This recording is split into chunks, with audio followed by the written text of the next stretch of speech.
교수님 다시 시작하겠습니다. 자, 지금 어디까지 봤냐면 브레떡 5개, 지금 9절까지 봤습니다. 자, 그래서 이제 많은 무리들이 모였는데 사람들이 이제 모이면 어디든지 다 먹어야만 사람 활동하고 움직이고 살아갈 수가 있죠.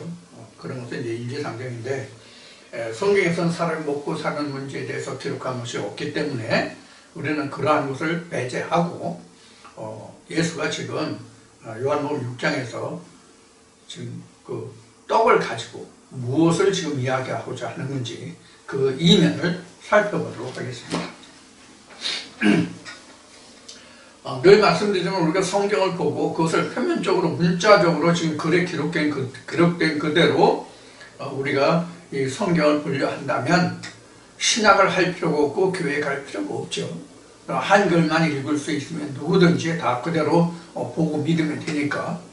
그렇지만 성경이라는 것이 그렇지 않기 때문에 그 내용을 우리가 파악할 필요가 있기 때문에 신학을 하는 것이고, 그래서 신학을 해서 목사 안수를 받아야만, 목사 안수를 받기 위해서는 목사 고시를 통해서 합격해야만 우리가 목사 안수를 받고, 또 목사 안수를 받았다 할지라도 임재가 없으면 자기 목사로서 그 역할을 할 수 있는 그런 여건이 되지 않죠.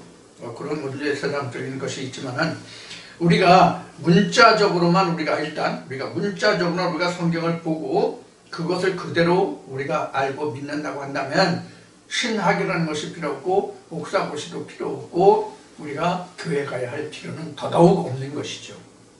그렇지 않기 때문에 우리가 신학이라는 것이 있고 교회라는 것이 있고 가르침을 받는 그런 이제 입장이 되는 것이죠. 자, 그래서 지금 9절까지는 5절부터 9절까지는 지금 그 우리가 영적으로 살펴볼 말이 없고 그 뒤에서 살펴보면 되기 때문에 그냥 진행을 하도록 하겠습니다. 10절부터 예수께서 가라사대 이 사람들로 앉게 하라 하시는데 그곳에 잔디가 많은지라 사람들이 앉으니 수요가 5천쯤 되더라. 자, 지금 5천쯤 되더라. 10절까지 말씀을 봤죠. 그런데 거기 그 지금 9절 말씀 보리떡 5개와 2마리를 가졌는데 그것이 이 사람들에게 무슨 소용 얼마나 그 되겠느냐 하는 그 앞에 보면 한 아이가 있어 이렇게 나오죠. 한 아이가 있어 이렇게 나오는데 이 아이라는 이 말이 어떤 뜻이 그 여러 가지 그 설명을 보면은 아이라는 헬라의 여러 가지 그 설명 중에서 한 내용을 보면 어떤 내용이 거기에 들어있냐면 하나님이 사랑하시는 아들이라는 의미가 들어있는 그런 의미가 있습니다. 아이라는 게 그냥 단순히 우리가 말하는 그 어린 아이 그런 뜻이 아니에요. 그런 뜻이 아니라 이 그 저기 어린 아이 우리가 그 아이를 낳으면 영아, 유아, 소년, 소녀, 그 다음에 청소년, 이렇게 나누나요? 그 다음에 장년, 노년, 이렇게 나누나요? 이렇게 나눌 때에 그 아이라는 뜻이 아니라 우리가 성경에서 아이라는 것을 우리가 그 눈여겨볼 것이 뭐냐면 우리 그 공관 복음에 보면 예수가 탄생했을 때 2살 이하는 헤롯 왕이 다 죽인 사건이 나오죠. 헤롯 왕이 2살 이하는 다 죽인 사건이 나와요. 헤롯 왕이 2살 이하는 다 죽인 사건이 나와요. 헤롯 왕에게 동방박사가 가서 베들레헴에 그 그리스도라는 한 아이가 태어났다는데 그 아이가 어디서 태어났는지 아느냐 가르쳐달라고 우리가 가서 경배하려고 한다라고 했을 때에 헤롯 왕이 그 말을 듣고 뭐라고 그랬어요? 화들짝 놀라가지고 그러냐? 나는 모르는데 찾으면 나에게 알려주라. 나도 가서 경배해야겠다. 이렇게 이제 말을 했는데 그 이민의 설명이 뭐랬어요? 경배하겠다고 했는데 그를 죽이고자 합니다는 그런 풀이가 뒤에 설명이 나오죠. 그래서 그 헤롯 왕이 바로 동방 박사를 통해서 그 이스라엘 왕이 났다는 소문을 들었죠. 그래서 그 동방 박사들이 아기 예수를 베들레헴에 가서 찾고 세 가지 보물로 경배하고 동방 박사들에게 꿈에 현몽하기를 뭐라면 헤롯에게 돌아가지 말고 가던 길로 가지 말고 오던 길로 가지 말고 다른 길로 돌아가라. 그래서 돌아갔죠. 그래서 헤롯이 나중에 속은 줄도 알고 어떻게 했어요? 2살 다 죽여라. 이렇게 됐죠. 그 아이가 바로 이런 아이예요. 그런 의미예요. 그래서 이 아이라는 말이 바로 하나님의 사랑을 받는 아들이다. 이제 그런 그 의미가 거기에 포함되어 있는 거예요. 그러니까 여기서 한 아이가 있다 하는 것은 진짜 그 아이를 이야기하는 것이 아니라 하나님의 생명의 떡을, 생명의 말씀을 가지고 있는 자가 있다는 뜻이에요. 그러면 우리가 떡은 음식이잖아요. 그런데 거기 또 보면은 물고기가 나왔죠. 물고기가 나왔어요. 이 물고기가 나오는데 이 물고기가 우리가 물이 민물이라고 하나? 아니면 민물인가? 어떤 건가 모르겠네. 민물. 그 다음에 이렇게 있잖아요. 근데 여기 지금 물고기라고 하는데 물고기가 뭐냐면 생선이에요. 자, 생선은 어떤 의미가 생선이에요? 바닷고기가 생선이죠. 자, 그러면 이 물고기라는 뜻은 어떤 뜻이 있느냐면 양념이라는 뜻이 들어있다고 생각하시면 돼요. 즉 뭐냐? 소금으로 맛을 낸 그런 것이 바로 지금 물고기다 이렇게 생각하시면 돼요. 그래서 떡에는 뭐가 들어가요? 우리가 음식을 먹으면 뭐가 들어가? 반찬이 있어야죠. 그런 의미로 지금 떡과 물고기가 나온 거예요. 그러니까 뭐라나 우리가 밥과 반찬이라고 하면 되겠네. 그래서 이것을 밥이라고 보고 이것을 우리가 반찬이라고 보면 돼요. 반찬. 이렇게 생각하시면 돼요. 쉽게 생각해서.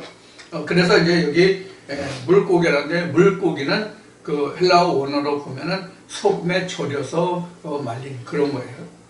그 다음에 이 물고기라고 하는 것은 어떤 뜻이 들어있냐면 물고기라는 뜻을 우리가 생각하면 어떠냐면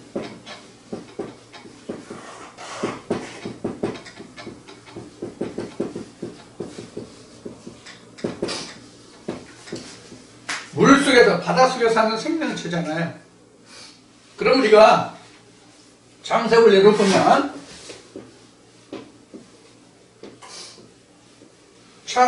보면 윗물이 있고 여기 지성소죠. 여기 하늘이죠. 하늘 궁창, 성소, 그리고 뜰이 있고 이게 무치죠. 또는 얕바사 또는 이렇게 땅 이렇게 설명이 되죠. 그리고 바다가 있죠. 용민한 바다가 있죠. 자, 그래서 이 세상 중에 있는 사람들이 알지 못하는 그러한 한 사람이 있다라는 뜻이 바로 한 아이 이런 뜻이에요. 무슨 뜻인지 이해하시겠어요? 하나님이 천지 창조할 때 이렇게 했잖아요. 이게 3일 셋째 날이잖아요. 이게 3일이 아니라 셋째 날. 3일이 아니라 셋째 날이라고 합시다.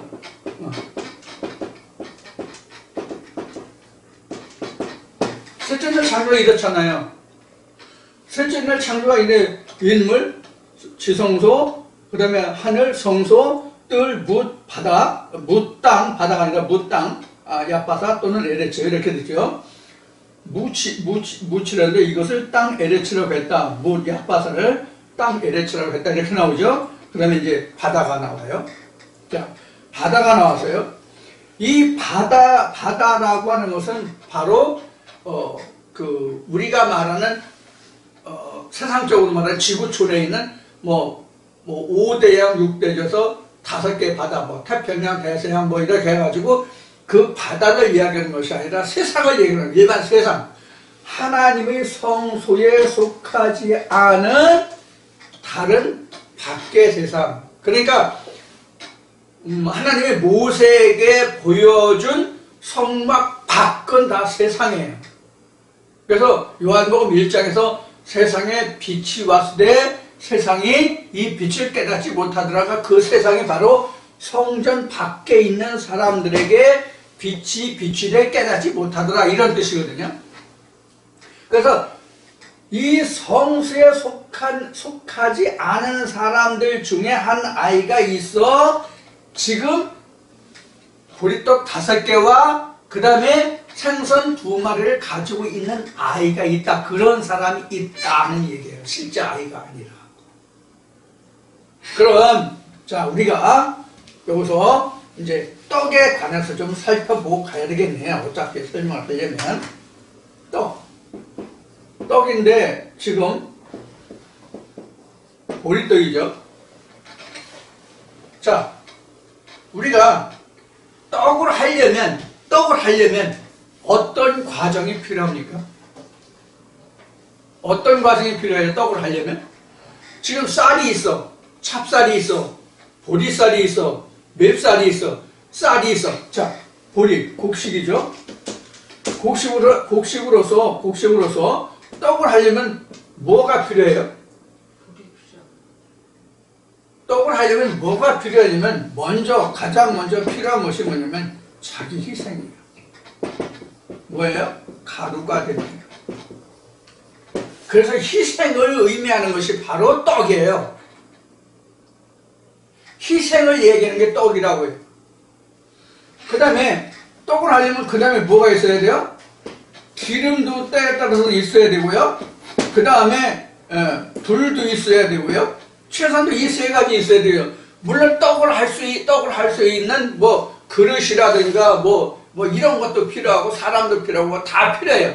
그런데 기본 재료가 기름이나 불. 이게 이제 전병 기름에 부칠 때 전병할 때는 기름이 필요하죠. 그렇지 않을 때는 기름 없이도 할 수 있는 것은 가루로 만들어서 불을 만들어서 시루나 떡시루 떡그릇에 담아서 불을 떼서 이제 쪄내면 되죠. 굽는 거 아니고 대체로 이제 떡은 쪄내는 거잖아요. 자 이렇게 했어요. 이제 빵은 굽는 거지만 빵은 굽는 거지만 이건 구울 때 또는 찐다고 그러니까 찔 때 이럴 때 이제 불이 필요하죠. 그 전병을 할 때는 이렇게 되죠. 그런데 사실 보리가루는 전병을 하지 않습니다. 보리가루는 전병하지 않아요. 즉 전을 붙이지 않아요. 밀가루나 쌀가루는 전을 하지만 물론 이제 수수나 조도 할 수 있어요. 즉 찰진 것 같은 건 하거든요. 할 수 있지만 대체적으로 보리는 여하튼 전병을 하지 않습니다. 보리는. 자, 그래서 떡을 만들려면 이런 게 필요해요. 근데 가장 먼저 중요한 것이 뭐냐면 희생이에요. 자기 자신이 부서지지 않고 깨지지 않고는 떡을 할 수가 없거든요. 그래서 예수가 자기 자신을 몸을 희생해서 주는 것이기 때문에 자기가 하늘에서 내려온 떡이라고 이야기한 거예요. 영원히 죽지 않는 생명이 떡으로 왔다는 얘기가 그런 얘기거든요. 이제 뒤에서 더 살펴보려고. 그래서 한 아이가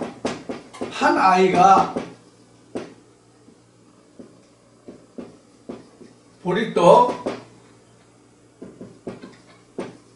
물고기, 이렇게 가졌다 하는 것은 바로 이런 의미를 가지고 있어요. 그리고 그가 지금 볼떡을 가진 아이가 지금 이런 중에 있어요. 그래서 이 생선은 여기서 나오잖아요. 그렇죠? 생선이 여기서 나오죠. 그리고 보리는 여기서 나오죠. 여기는 생선, 물고기가 나오죠. 이건 우리가 세상 이치로 봤을 때 이렇게 나와요. 세상 이치로 보면 이렇게 나와요. 그런데 하나님 안에서는 이 떡의 재료와 모든 것이 생선이 어디서 나와요? 여기서 나와요. 성경 속에서는 성소에서 모든 것이 나와요. 성소에서 나와요. 그럼 이 성소에서 나온다는 뜻은 이제 6장 하면서 뒤에서 이야기하겠지만 성소에서 나온다고 이야기했는데 이 성소에서 나오는 것은 바로 어디서 나온다고 예수가 얘기를 하냐면 이는 하늘에 계신 아버지께서 주신다고 말해요. 그러니까 이 과정을 보면 이 성소에서 나온다는 각자 나에게 생명의 떡이 생선이 물고기가 나온다는 뜻이고 이것을 다 하나님께 드리는 거고 이것은 실제 어디서 왔냐? 하나님이 내게 주신 거예요. 하나님이. 그럼 나는 나의 지성소에 지금 이 생선과 물고기를 주는 거예요. 그럼 이것을 예수가 뭐라 하냐면 아버지는 내 안에 내가 아버지 안에 내가 너희 안에 내가 내 안에 들어가면 너는 나와 함께 더불어 먹고 마신다 하는 뜻이 바로 지금 이 말씀, 지금 설명한 말씀 중에 있는 거예요. 무슨 뜻인지 잘 들으세요. 머리 잘 돌려주시고요. 머리를 돌리라니까 또 머리 소리소리 하라는 게 아니라 두뇌를 써서 생각을 깊이 하셔가지고 무엇을 얘기하는 것인지 여러분들 그 이면을 생각하시라는 거예요. 표면적인 것만 듣지 말고 표면적인 것만 들으면 여러분들이 오해를 하신다니까 같은 말씀을 들어도 자 이런 뜻이에요. 그래서 우리가 세상 이치로 보면 보리는 땅에서 나왔고 물고기 생선은 바다에서 나왔지만 실제 우리가 영적인 생명의 떡은 어디서 나오냐면 각자 마음의 땅에서 나온다고 그래요. 마음의 땅에서 성소에서 그래서 성소에서 나온다는 거예요. 그래서 이게 소마가 된 거예요. 그래서 몸땅이라고 얘기한 거예요. 이것을 몸땅 여기가 아니라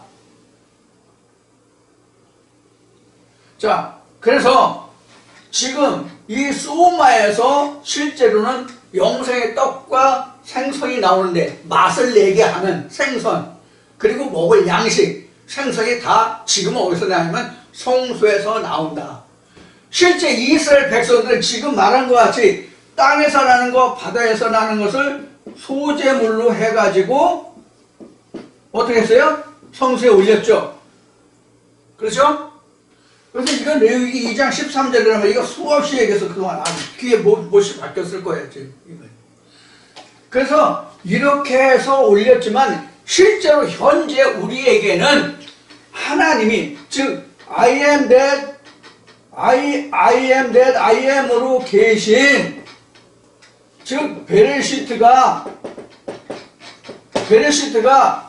내게 주시는 것 중에서 내가 수확하는 보리떡과 물고기가 있단 말이에요.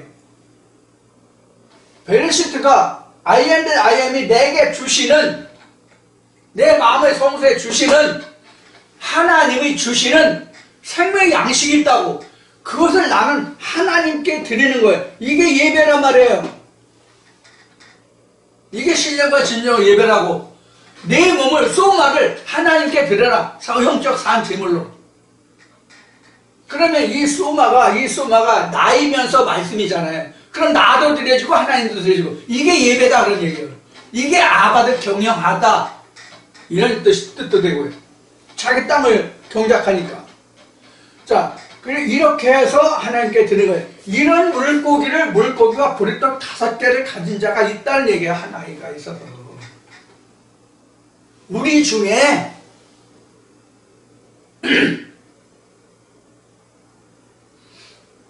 지금 이 이야기를 하고 있는 거예요. 우리도 우리 마음속에 이렇게 구성되어 있다고. 우리 마음속에 이렇게 구성되어 있다고. 우리 모두 각자가 지금 그동안에 요거를 안 하고 그냥 하나님이 보여주신 모세에게 보여준 성막 이렇게만 했지만 실제 셋째 날까지 보면 이렇게 되어 있잖아요. 또 에레미야 5장을 보면 여기가 바다지만 여기에 모래를 두어서 땅과 바다에 계한을 삼았다. 이렇게도 설명이 나오잖아요. 에레미야 5장인가 10장인가 보면. 이렇게 나오잖아요. 이거를 생각하시면 된단 말이에요. 각자가 이런 모습이거든.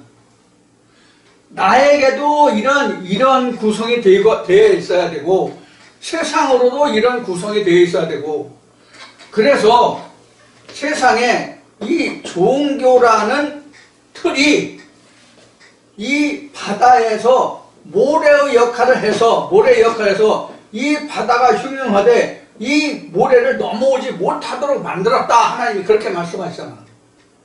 근데 이게 제대로 못하니까 지금 세상이 썩어가는 거예요, 지금. 세상에 부정부패가 만연하고 교회가 정치와 적당히 야합해서 자기 교단만 키워서 자기 배가 신이 돼가지고 그렇게 처먹고 살려고 하는 거예요. 목사들이나 중놈들이나 다 똑같은 놈들이 사실 따져보면 한 놈도 나은 놈이 없어. 그 이면에 들어가 보면 겉으로는 거룩하고 저기에도. 그러니까 성경이 이렇게 기록하는 거예요. 백성에게 국민에게 짐을 넘치게 지어주고 무거운 짐을 지어주고 자기는 손가락 하나 까딱 앉는다. 이렇게 성경이 나온 거란 말이에요. 이런 얘기가 진짜 열불나는데, 자, 이러한 것을 지금 설명하는 것은 누구나 다 이런 구조라고 따져보면.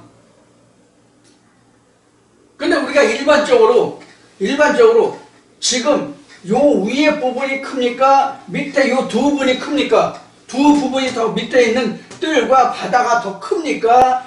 성수와 지성수가 더 큽니까? 각자에게 따져보면. 네? 여러분들 생각 어느 쪽이 크다고 생각하십니까? 여러분들이 저한테 물어본다면 지성수와 성수보다 뜰과 바다가 크다고 저는 자신있게 말할 수 있습니다. 확실하게. 여러분들은 아니죠? 성수와 지성수가 더 크죠? 뜰과 바다는 개뿔 티끌 같죠? 그랬으면 좋겠어요. 그랬으면 좋겠다고. 근데 그게 아니더라고. 그래서 사도 바울이 뭐라고 얘기했어요? 요거를 날마다 쳐 복종시킨다. 이렇게 얘기했어요. 날마다 쳐 복종시킨다. 사도 바울 같은 이도 그러니 나같이 세상적으로 세속적으로 물든 나는 이게 얼마나 더 크겠어요. 근데 여러분들은 이거 안 크고 성수와 지성수가 큰 분이 되시기를 원합니다. 그렇게 축원합니다. 여러분들 한 분도 아마 땅과 바다가 크다고 하는 분은 없을 거예요. 성수와 지성수가 크다고 하실 거예요. 다. 그런 분이 다 되시기를 기원합니다. 정말로. 저는 그렇게 못하지만. 자, 그래서 지금 이게 깨져야만 보리떡과 생선이 나와요. 땅과 바다가 깨지지 않으면, 각자에게 땅과 바다가 깨어지지 않으면 절대로 보리떡이 안 나와요. 물고기 안 나온다고.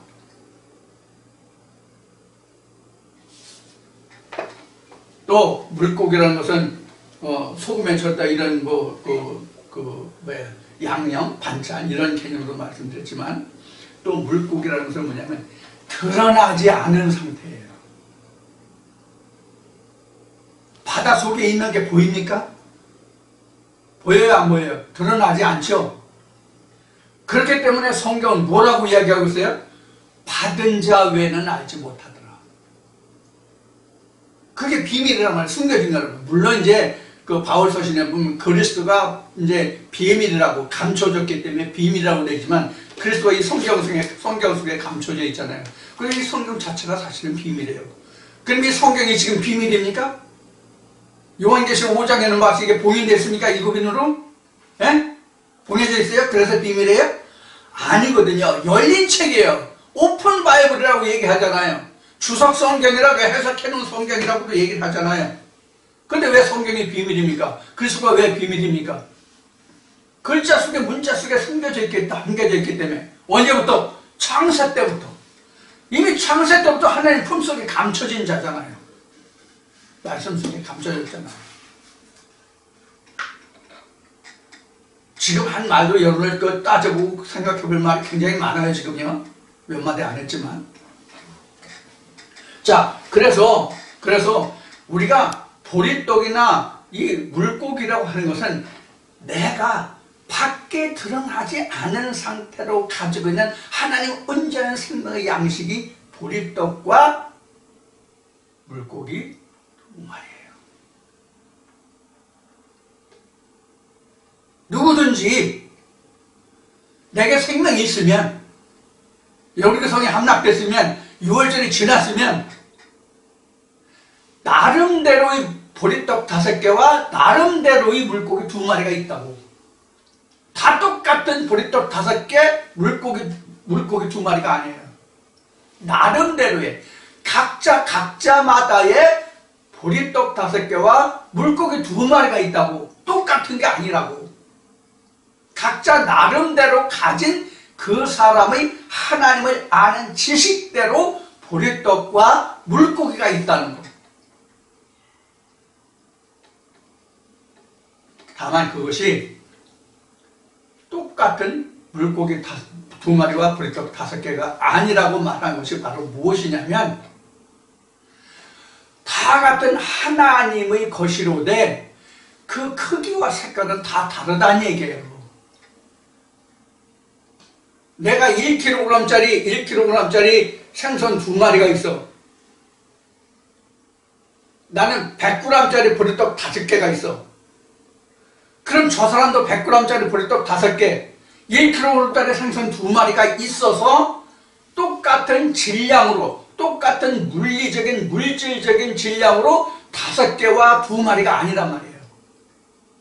하나님의 본질의 것이 5개와 2마리가 있다는 얘기예요. 하나님의 본질의 것. 무슨 뜻인지 이해하셨어요? 그러나 그것의 크기와 모양은 다 다르다. 5개일지라도 2마리일지라도 똑같은 100g짜리가 아니고 똑같은 1kg짜리가 아니란 말이에요. 누구는 10g짜리 떡이 5개, 누구는 5g짜리, 500g짜리, 100g짜리 생선 2마리, 그럴 수도 있고, 누구는 떡이 500g짜리 5개, 물고기도 뭐 5kg, 10kg짜리 뭐 큰 거 2마리 이렇게 가질 수도 있다고. 그러나 본질은 5개, 2개는 똑같다. 본질은 5개, 2개 똑같다. 이게 무슨 얘기냐면, 어떤 사람은 5개, 2개일지라도 하나님의 말씀을 더 깊이, 더 폭넓게 그렇게 가진 사람도 있고, 얕고 깊지 않게 가지고 있는 사람도 있고, 그렇다는 뜻이에요. 세상의 지식도 똑같은 분야의 박사라고 할지라도 저 사람과 1번과 2번의 사람이 1번, 2번이 있다면 1번과 2번의 아는 사람이 똑같은 분야의 박사 학위를 가졌다 할지라도 두 사람이 알고 있는 지식의 크기와 깊이는 다르다. 마찬가지로 하나님 안에서 그렇다. 똑같은 5개 2마리라 할지라도 똑같은 크기와 무게의 5개와 2개가 아니다. 이거를 여러분들이 이해하시고, 물고기가 어떤 의미를 가지고 있다는 것을 지금 말씀드렸고, 떡이 어떻게 만들어지는가 하는 것을 설명을 드렸습니다. 자, 그래서 세상적인 떡은 여기에서 나오지만 하나님의 떡은 내 성소에서만 나온다. 내 마음에서, 속마에서만 나온다. 그것은 하늘에 계신 내 아버지가 주신 것이다. 거기서 나는 심고 가꾸고 거둔 것을 내 지성소에 쌓는다. 이것이 각자의 성소요, 그것이 바로 자기의 사도행전이다. 여기까지 말씀을 드릴게요. 지금 드리는 말씀 여러분들 새겨 들으시면 굉장히 기쁜 뜻이 있습니다. 앞에도 말씀드렸듯이 그냥 표면적으로 아 그렇구나 라고 들으시면 이건 꽝이에요. 사실은요. 그 이면적인까지 항상 들으시라고요. 그래야 말씀이 정리가 되는 거예요. 그렇지 않으면 말씀 정리 아무리 해도 안 돼요. 자, 그 다음에 11절까지 말씀을 봤고요. 그래서 거기 지금 대상자가 5,000명이에요. 대상자가 5,000명이에요. 자, 그 다음에 11절 예수께서 떡을 가져 축사하신 후에 앉은 자들에게 나눠주시고 고기도 그렇게 저희 원대로 주시다. 자, 여기서 이제 축사했다는 얘기가 이제 우리가 흔히 하는 얘기로 축사하면 이제 축사라고 얘기면 축복의 기도가 축사잖아요. 이게 이제 축사 뭐 어떤 바라고 원하다 이제 그런 거란 말이에요. 자, 그러면 축복의 기도가 이제 축사인데 우리가 축사에도 우리가 생각해 볼 것이 있어요. 어느 말씀에서 우리가 축사를 우리가 생각해 볼 것이냐면 주기도.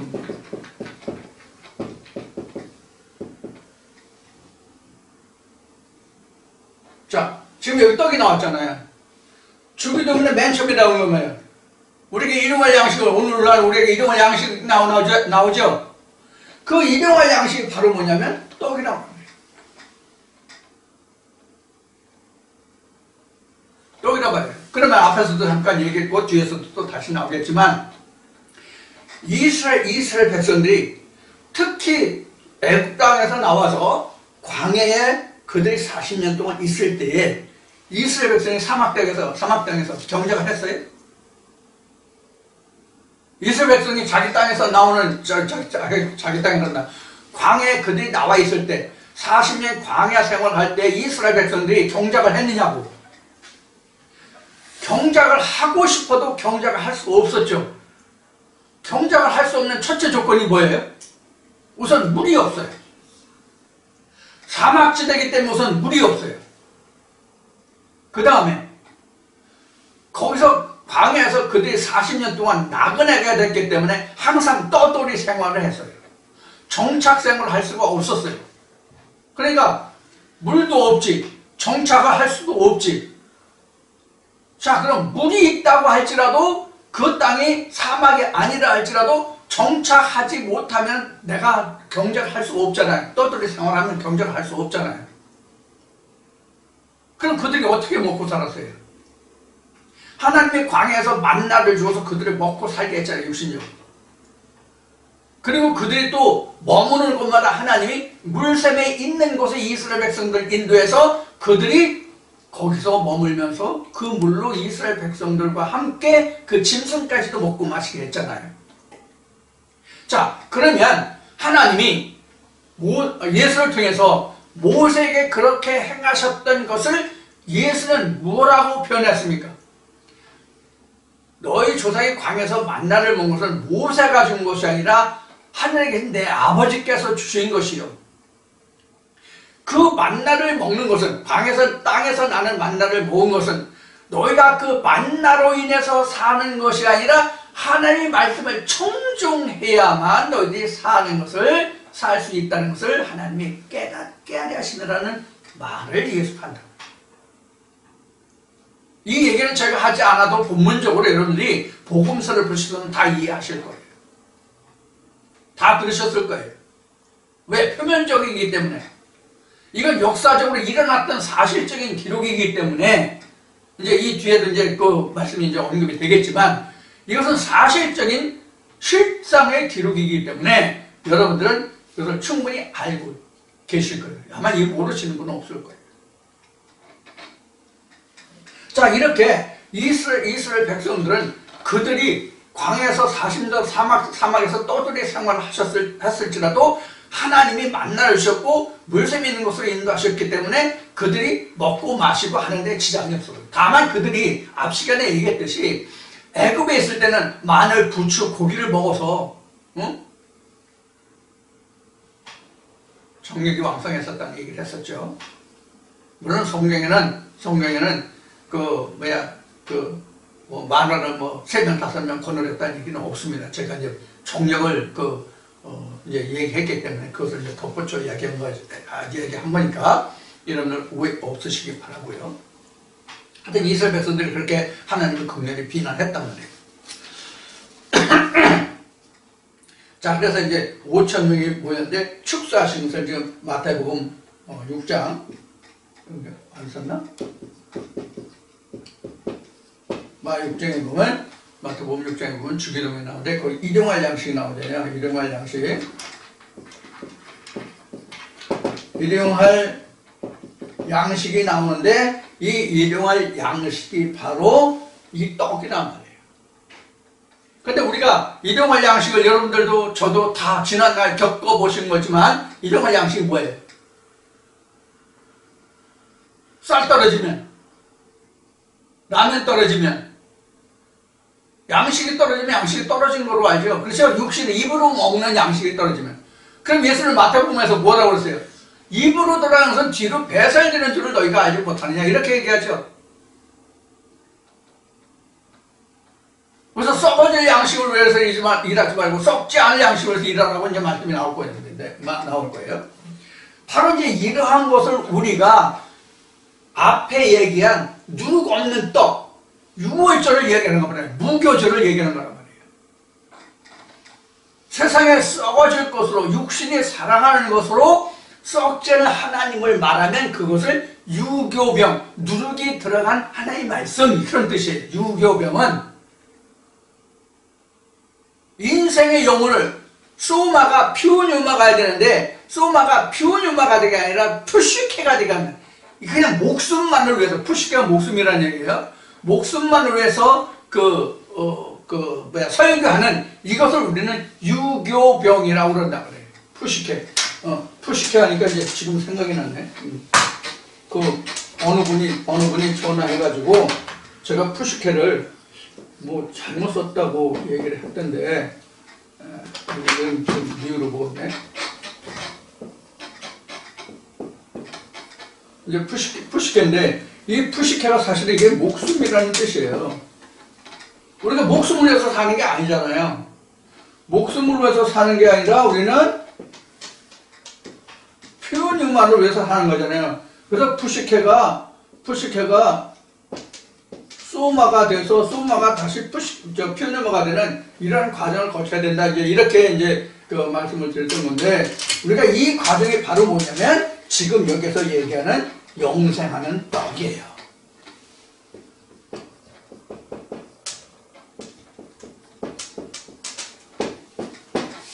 그걸 지금 예수가 여기서 지금 빌립을 통해서 지금 우리에게 보여주시는 거예요. 그러니까 지금 예수는 내게 영적으로 이 많은 사람들을 어떻게 먹일 거냐 이렇게 물어보면 내가 빌립으로서 내가 어떻게 답할 것이냐는 걸 우리가 한번 생각해 보시면 돼요. 내가 빌립이라면 지금 하나님이 예수가 이 많은 무리들을 어떻게 먹을 거냐 이렇게 얘기하면 나는 무엇이라고 대답할 것인가 이런 생각을 해보시면 돼요. 자, 그러면 여기 지금 5천 명이 나왔어요.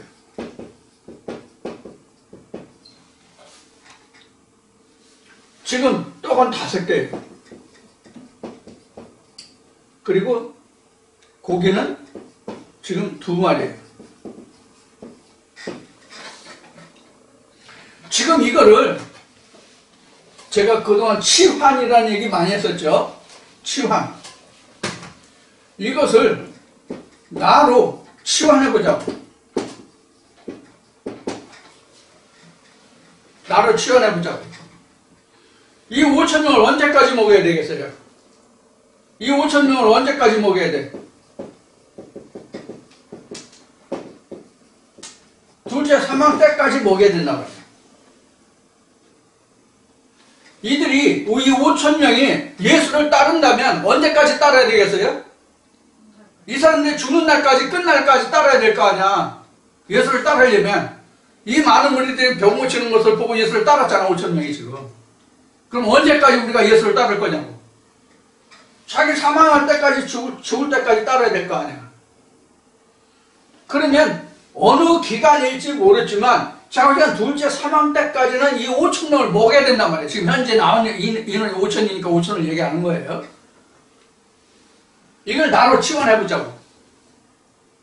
이걸 나로 치환해보자고. 지금 이걸 다시 바꿔서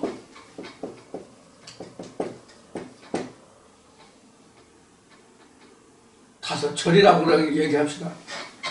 다섯 철. 본문, 왜 이거 지금 본문 다섯 절이라고 하는지 말씀드릴게요. 그 다음에,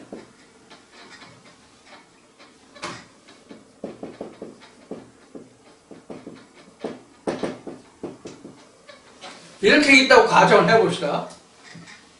이제 어떤 의미로 말씀드렸는지 여러분들 이해하시고 들으세요. 이렇게 있다고. 왜 그러면 떡을 본문 말씀 다섯 절로 얘기하면 이 말씀이 앞에 얘기했듯이 떡을 만들려면 이 말씀을 다 분해해서 가루로 만들어야 될 거 아니야. 그죠? 이 말씀을 다 가루로 만들어야 되니까 이 말씀이 다 분해되기까지 그래야 떡을 할 수 있으니까 다섯 말씀을 한 거예요. 이 다섯 말씀 중에서 두 말씀이 지금 진리로 풀렸어. 아니면 지금 다섯 말씀을 가지고 있는데 아직 풀리지 않았어. 이걸 자기가 떡으로 가지고 있지만 아직 그것을 만들지 못해서. 그 다음에 진리 말씀이 지금 두 개 있어. 그러면 이 두 개가 서로 내게 양식이 되잖아요. 그렇죠? 본문 말씀과 진리 말씀이 서로 역사에서 내가 살아갈 양식이 된단 말이에요. 그럼 왜 진리 말씀을 내가 물고기 두 마리 왜 진리 말씀으로 했냐면 여기에 뭐가 들어가 있다고 그랬어요? 소금으로 절여서 만든 것을 물고기라는 의미로 썼기 때문에 하는 얘기예요. 이게 소금에 물고기라는 말이 소금이라는 말에서부터 그 어원이 시작됐다고 생각하시면 돼요. 자, 그래서 소금이 들어갔기 때문에 진리 말씀이라고 지금 이야기를 하는 거예요. 자, 이렇게 됐을 때 이것을 가지고 내가 평생, 즉, 이 둘째 사망 때까지니까 평생이잖아요. 평생 먹고 살 수 있겠냐라는 물음표를 한번 달아보자고. 물음표를 달아보자고. 그러면 우리가 평생 동안 이렇게 먹을 수 있으려면 무엇을 해야 됩니까? 무엇을 해야 되겠어요? 무엇을 해야 되겠냐고요? 축사가 필요한 거예요. 축사가. 내게 일용할 양식을 달라고 내가 축사를 해야 된다고. 죽을 때까지 평생 먹을 수 있는 하나님의 양식을 달라고 하나님께 축사를 해야 된다고. 근데 누가 축사를 해요? 내가? 예수가 축사를 한다면 예수가. 그럼 예수가 축사를 한다는 얘기는 여기 이 말씀 중에서는 이게 지금 예수가 되는 거예요. 말씀. 떡이. 떡의 축사라고. 떡의 축사. 예수가 우리의 생명의 떡으로 왔잖아요. 그러니까 이 말씀이 축사가 된다. 말씀의 축사가. 내가 일용할 양식을 달라고 이런 축사를 해야 된다고. 그래야 하늘에 계신 하나님이 내게 먹을 양식을, 영원히 먹을 양식을 준다고. 무슨 뜻인지 이해하셨어요? 자, 이러한 의미로 이 말씀을 우리가 이해하시면 돼요. 쉬운 얘기를 하면. 내 평생 먹을 양식이라고. 그럼 여기 5,000명이라는 게 그럼 뭐냐? 5,000명이라는 게 그럼 뭐냐? 수많은 하나님의 말씀들이 있잖아요. 이 수많은 말씀들이 각자에게서는 예수가 부탁한, 이제 뒤에 보면 나오겠지만, 내 양을 먹이라, 내 양을 치라, 이렇게 나오잖아요. 예수가 말은 내 양을 치라, 내 양을 먹이라, 내 양을 치라. 예수가 말은 내 양이 뭐예요? 진리잖아요, 진리. 진리가 양이라고. 양은 예수의 상징이잖아. 그래요? 진리가 예수의 상징, 진리란다. 진리는 예수의 상징, 양의 상징이고, 양은 예수의 상징이고, 예수는 양이고, 양은 진리잖아. 예수도 진리고. 그럼 다 이렇게 통하는 거지? 이런 관계를 가지고 있단 말이에요. 이런 관계를 가지고 있어서 이 말씀과 말씀이 항상 상호 내 속에서 역사에서 항상 새로운 양식을 만들어 가는 거예요. 이것이 오늘날 내게 일용할 양식을 주옵시고란 말이에요. 오늘 일용할 양식, 오늘 일용할 양식이라는 것은 무엇이냐면 어제 말씀이, 그저께 말씀이, 1년 전의 말씀이, 한 달 전의 말씀이 오늘도 내게 내 마음속에서 나를 하나님께로 이끌어가는 말씀의 역할을 하는 게 아니에요. 항상 같은 말씀이 바뀌어서 갈 수도 있고 전혀 새로운 말씀이 나를 이끌어 갈 수도 있고 그렇단 말이에요. 그게 바로 내게 일용할 양식이에요. 그래야 내가 오늘도 하나님 앞에서 실족하지 않잖아요. 오늘 나를 하나님 앞으로 이끌어가는 말씀이 있어요. 오늘 내가 일용할 양식이 있어야. 내가 오늘도 밥을 먹고 내일도 밥을 먹고 어제도 밥을 먹고 그래야만 내가 오늘 육신의 힘을 얻어서 내가 활동할 수 있는 것 같이 영적으로도 마찬가지란 말이에요. 물론 어제 먹었던, 그저께 먹었던, 전에 먹었던 그 힘이 뭐 우리 육신으로는 간에나 어떤 피와 지방이나 이런 것에 있어서 그것을 다시 꺼내서 쓸 수 있는 그런 것이 있어요. 영적으로도 마찬가지. 전에 그 말씀으로 내가 살아갈 수도 있어요. 근데 여기 있는 말씀과 같이 이제 뒤에 나오겠지만 이들이 벌써 길을 떠난 지 3일인가 되어서 이들이 다시 그냥 돌아갈 때 기진맥진할까 하노라. 똑같은 얘기란 말이에요. 이미 뒤에 그 앞절에서 지금 말씀드리고 있지만 똑같은 얘기라고. 우리도 이거 같다고. 영적으로도. 그러니까 내가 매일 일용할 양식이 필요하다고. 하나님 말씀도. 여러분들 그런 체험이 없어요?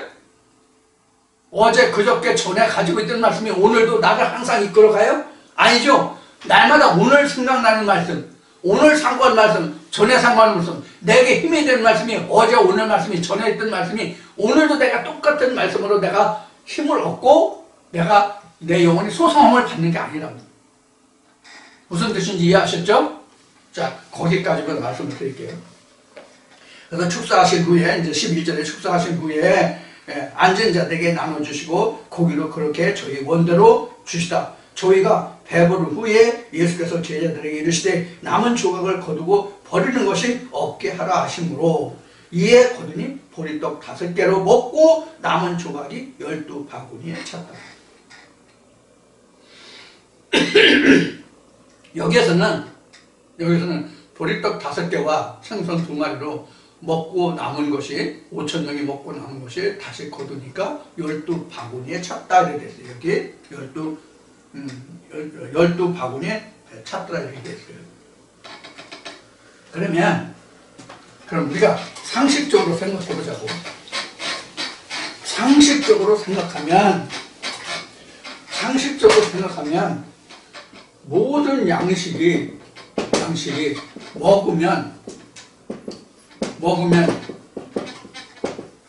줄죠? 양식 먹으면 줄죠? 그렇죠? 양식 먹으면 줄어요. 남지 않아. 물론 양식이 많으면 먹어도 그 재고가 남을 수 있어. 다시 채워넣지 않아도 남을 수가 있어, 재고가. 응? 이래서 쌀 10마리 있어. 쌀 10마리면 하루아침에 다 먹어요? 그 집 식구가 10식구를 할지라도 쌀 10마리를 하루아침에 다 하루에 다 먹지 못한다고.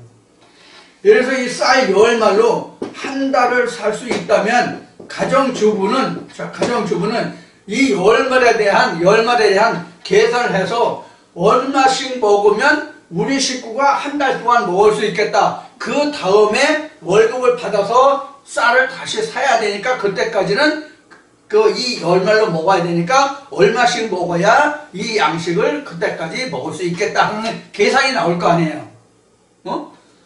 이제 잠언 31장에 보면 현숙한 여인이 나오는데, 현숙한 여인은 이렇게 할 거 아니에요. 이따가서 하루에 그냥 뺑다 먹으면 같이 다 술 받아 먹고 뭐 떡 다 먹고 그러는 주부는 현숙한 여인이 아니죠. 자, 이런 일이 벌어진단 말이에요. 자, 그래서 양식은 먹으면 줄이면 줄었지 더 차고 남잖아요. 근데 하나님 안에서는 먹으면 먹을수록 차고 넘쳐. understand? 하나님 안에서는 하나님 말씀을 먹으면 먹을수록 넘친다고. 이게 무슨 말이냐? 말라기 3장에 내가 나한테 온전한 11조를 드려봐라. 내가 내 창고에 차고 넘치게 붓지 않아. 나 시험해봐. 시험해보라고. 이게 무슨 말이에요? 이 얘기예요. 무슨 뜻이에요? 이해하셨어요? 하나님 말씀은 보리떡 5개, 생선 2마리 가지고 내가 축사하면요 차고 넘치게 나온다고. 그렇다고 보리떡 5개와 생선 2마리, 물고기 2마리가 더 많아지진 않아. 항상 5개 2마리야. 항상 5개 2마리라고. 즉 뭐냐면 본질은 변화되지 않는다는 뜻이에요. 본질은 변화되지 않는다. 지경만 넓혀진다. 하나님 안에서는 항상 5개 2마리로 항상 넘친다. 차고 넘친다. 먹어도 줄지 않는다. 그래서 구약에 보면 이런 말씀이 많이 나오죠. 엘리야에게 야, 너 사르밧으로 가. 사르밧으로 한 과부가 있는데 한 과부가 너를 공개할 거야. 그 과부가 너를 막 먹고 살게 할 거야. 그래서 그 엘리야가 사르밧으로 가다 보니까 어떤 사람을 만나요? 나뭇가지를 줍는 여자를 만나죠? 그 나뭇가지를 줍는 여자를 만나가지고 뭐라고 얘기해? 야, 너 나한테 떡 좀 해줘라? 그러니까 나 떡 해줄 거 없어요. 가루 조금 하고요. 기름 조금뿐이 없어요. 야, 걱정하지 말고 그거 푹 쏟아서 나한테 떡을 해줘봐. 그래서 떡을 해줬죠. 그때 어떻게 됐어요? 가루와 기름이 주는 날까지 어떻게 됐어요? 네? 떨어지지 않았죠? 그래서 옛날에 70년대 60년대에 뭐라고 그러세요? 너희들 복 받으려면 네가 가지고 있는 거 다 푹 싹써서 주위 종에게 다 바쳐. 그럼 하나님 복을 줘. 성경에 이렇게 기록되어 있잖아. 이런 얘기 엄청 많이 했거든요. 그게 그 얘기일까요? 이 얘기 지금 이야기야. 이 얘기예요. 그래서 이것을 나는 뭐라고 얘기하면 신앙 고백으로 했어요. 신앙. 사발과의 신앙 고백이다. 하늘의 선지자가 지나가다 보니까 한 사람이 나뭇가지를 줍고 있어요. 그럼 이 나뭇가지가 뭐예요? 이사야 5장 7절에 뭐라고 되어 있어요? 이사야 5장 7절에 뭐라고 되어 있어요? 이 나무는 유다 백성이라. 요한복음 이제 지금 6장인데 15장은 뭐라고요? 나는 포도나무여 너는 가지라. 그럼 뭘 지금 그 과부가 줍고 있다는 얘기예요? 과부는 뭐가 과부고 나뭇가지가 뭐예요? 과부는 남편 없는 자가 과부잖아요. 즉 하나님이 없는 자가 하나님을 찾아 나선 거예요. 하나님이 주의 종을 찾아 나선 거라고. 이게 나뭇가지를 줍는 거라고.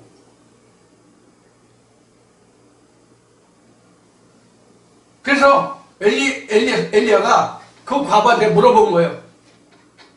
너 가지고 있는 말씀이 뭐냐? 너 말씀을 어떻게 알고 있느냐? 이 얘기죠. 난 그래서 이만저만 해서 알고 있다. 내가 당신한테 말씀을 줄 만큼 난 그 정도가 아니다. 그런 얘기예요.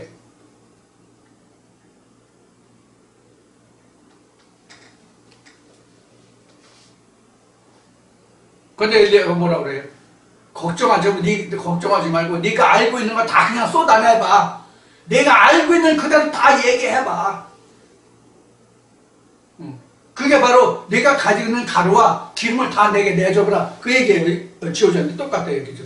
조금 전에 말씀 5, 진리 말씀 2. 그 얘기가 똑같은 얘기. 그거 다 내게 쏟아내봐. 즉 신앙 고백 네가 알고 있는 대로 다 얘기해봐. 드러내봐. 걱정하지 말고. 근데 엘리야가 다 얘기했죠. 다 쏟아줬죠. 그리고 이제 어떻게 하라는 방법을 얘기했죠.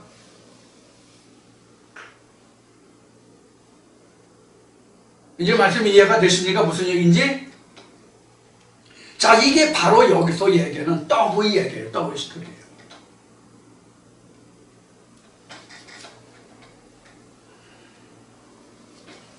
자, 이제 요 정도만 얘기하고 그 다음에 또 넘어갑시다. 그래서 12바구니에 이제 찾더라 그러는데 먹으면 먹을수록 이렇게 남아요. 근데 12바구니 12바구니는 이게 12바구니예요. 이게 12바구니라고 이게. 민수기 1, 2, 3장에 보면 이스라엘 백성의 진침의 과정이 나오잖아요. 네? 그리고 이 법궤인데 법궤는 그 아론의 아들들이 여기에 법궤 네 교중이라고요. 그래서 이스라엘 백성이 12지파가 세 지파 이렇게 해서 12지파가 되죠. 그래서 이거 계시록에도 그 하나님의 성전에 12기둥 12기초 이렇게 나오죠. 이게 14만 4천으로 나오고 여러 가지로 나오죠. 자, 이게 바로 12바구니예요. 그럼 12바구니라고 하는 것은 실제 12바구니에 담았다는 뜻이 아니라 하나님의 백성으로서 온전함을 입은 자, 말씀으로 온전함을 입은 자, 예수 그리스도의 성령의 말씀을 듣고 성령의 떡을 먹고 하늘의 생명의 떡을 먹고 온전함을 입은 자가 이 그때에 몇이었다? 12이었다 이런 얘기인데 12이라는 것이 그 실제 숫자가 12이 아니라 이렇게 된 사람들이 있다는 얘기예요. 자, 여기서는 지금 12바구니 나오는데 다른 공관 복음에 보면 요한복음 말고 다른 복음서에 보면은 여기는 보리떡 5개, 고기 두 마리로 나오는데 복음서에 보면 그냥 떡 7개 이렇게 나온 데도 있어요. 떡 7개로 나온 데도 있고. 그리고 여기는 지금 요한복음에서는 12바구니인데 다른 데서는 7광주리로 나온다고. 7광주리로 나온다고. 그러면 어떤 제자가 볼 때는 7광주리고 어떤 제자가 볼 때는 12바구니고 이렇게 달라요? 그럼 이거 성경 우리 믿을 거 못 되네 이거. 하나님 말씀 아니네. 보는 사람에 따라 하나님의 예수의 제자된 자들도 이렇게 기록하는 것이 서로 다르면 성경 믿을 게 못 되지. 그죠? 그럼 7과 12 다르다는 뜻이잖아요. 우리가 물질적인 숫자의 개념, 물량의 개념으로 보면 12과 7이 어떻게 같으냐. 그리고 한쪽은 보리떡 5개와 물고기 2마리로 분류되어 있는데 다른 모습은 그냥 보리떡 5개래. 떡 7개래 그냥. 5개가 아니라 7개래. 그럼 어느 게 맞는 거야? 이 진리를 살펴봐야 되잖아. 그럼 우리가 다시 2000년 전 유대 땅으로 거슬러 올라가서 누구를 불러서 누구한테 물어서 이 사실 여부를 증거할 수 있겠어요? 네? 어떻게 증거할 수 있겠냐고. 몇십 년 전 것도 증거가 안 되는데. 부정선거 해놓고도 부정투표 해놓고도 아니라고 오리발렸는데 실수라고 하는데 금방 일어난 것도 사진도 있는데도 아니 장마치 2000년 지금 우리가 그것을 다시 되돌려 사실화해서 그 사실을 증거할 수 있는 방법이 있어요? 없잖아요. 그럼 성경 틀렸지 뭐. 응? 여기 이렇게 쓰고 저기 저렇게 썼는데 어떻게 우리가 성경을 믿냐고. 그래서 7이나 12는 같은 뜻이다. 7은 하나님을 뜻하는 거잖아요. 하나님이 그릇에 담았다는 뜻이고 12도 하나님이 그릇에 담았다는 뜻이거든요.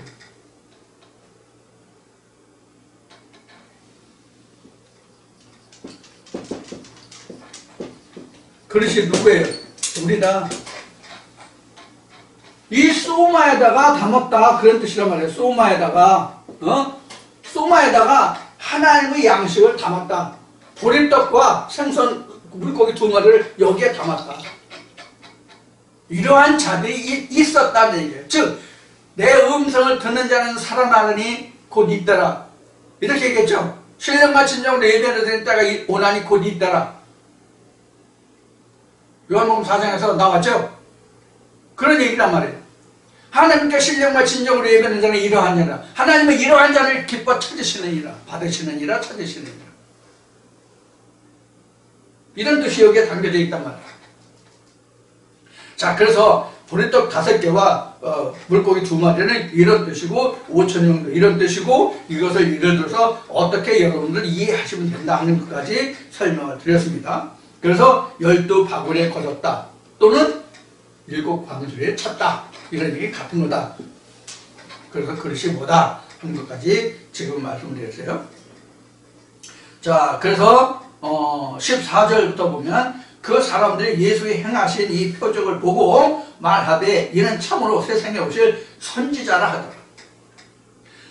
세상에 오실 선지자라 하더라. 이것이 이제 뒤에서 설명이 이제 다시 나오는데, 자, 5장에서는 각종 병든 자를 고쳤죠. 여기서는 먹을 것으로 그들을 배부르게 했죠. 먹을 것을 배부르게 했죠. 물론 이 뒤에 설명은 이제 예수가 말하기를 너희가 떡을 보고 배부른 까닭이다, 뭐 이런 말씀이 이제 뒤에 나오는데, 자, 여하튼 그건 뒤에서 다시 설명하기로 하고, 이스라엘 백성들이 각종 병든 자를 고치죠. 그 다음에 그 먹을 것을 줘서 배부르게 하죠. 그럼 이들이 연상한 게 바로 뭐예요? 이스라엘 백성들이 이때 당시에 연상한 게 뭐예요? 뒤에 말씀을 나오는 것을 우리가 유추해 볼 수 있는 것이, 과거 모세 때에 이스라엘 백성들이 광야에서 모세가 이스라엘 백성들을 농사 짓지 않아도 사막에서도 그들을 먹고 살게 했던 그것을 연상했단 말이에요. 이스라엘 백성들은. 이스라엘 백성은 이것을 연상했다고.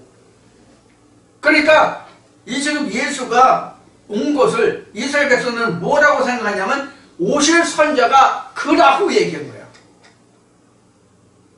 모세의 글에 메시아를 설명해놨잖아요. 구약성경을 보면 메시아를 설명해놨잖아요. 그래서 오시리라 선자가 이 사람 예수다 하는 것을 이스라엘 백성을 생각했단 말이에요. 생각해냈단 말이에요. 과거 모세가 광야에서 이스라엘 백성 농사 짓지 않고 먹고 사는 그런 일이 있었으니까. 이제 그런 뜻이 여기에 이제 14절에 담겨 있는 거예요. 그러므로 예수께서 저희가 와서 자기를 억지로 잡아 임금 삼으려는 줄을 아시고 다시 혼자 산으로 돌아가시니라. 이게 이제 뒤에 오면 자기는 세상 임금으로 온 게 아니다. 내가 유대인에게 보냈다. 유대인에게 보냈다. 구원이 유대인에게서 남이라 하는 이 말씀을 증거하는 말씀들이 돼야 이제 이 말씀이. 그래서 세상 임금으로 온 게 아니잖아요. 사람들이 임금으로 온 게 아니잖아요. 세상 나라의 임금으로 온 게 아니잖아요. 하나님 나라의 임금으로 왕으로 온 거지 세상 나라의 임금으로 온 게 아니다 말이에요. 그런데 이스라엘 백성들은 뭐로 여겼어요? 세상 나라의 임금쯤으로 생각했어요. 지금 여기에 그런 의미가 들어있는 거예요. 지금 5절에는 지금 그러므로 예수께서 저희가 와서 자기를 억지로 잡아, 그러니까 예수의 본의가 아니라 그 예수의 뜻이 아니라 그냥 이스라엘 백성 당시 예수를 따르는 그 무리들에 의해서 억지로 왕을 삼으려고 하는 줄 알고 예수가 산으로 피신했다는 얘기죠. 자, 오늘 이제 그 요한복음 6장 첫 시간과 둘째 시간과 2시간짜리를 했는데요. 오늘 15절까지의 말씀을 우리가 살펴봤습니다. 자, 오늘도 여러분들 2시간을 통해서 2시간 동안 거쳐서 말씀을 나눴는데요. 오늘은 여러분들 말씀을 어떤 각도, 어떤 빛으로, 어떤 크기로, 어떤 마음으로 들으시는지요. 오늘도 들으시는 이 말씀이 여러분들에게 하늘로 가는, 하나님 나라로 가는, 하나님 보좌로 가는 길라잡이 좋은 말씀이 되기를 기원하고요. 오늘도 여러분들이 이 말씀에 신앙에 도움이 되면, 말씀을 깨닫는데 도움이 되셨다면 좋아요, 추천, 또 구독을 꼭 눌러주시기 바랍니다. 구독에 대해서 여러 번 말씀을 드렸는데 구독은 총 한 번만 하시면 됩니다. 추천, 좋아요는 보실 때마다 하셔도 되는데 구독은 총 한 번만 하시면 됩니다. 구독을 하신 분이 다시 구독하시면 구독 취소가 됩니다. 꼭 이것을 염두에 두시고 오늘도 신앙에 도움이 되셨다면 여러분의 말씀이 도움이 되셨다면 오늘도 좋아요 꼭 눌러주시길 부탁드리고 다음 주에 뵙겠습니다. 감사합니다.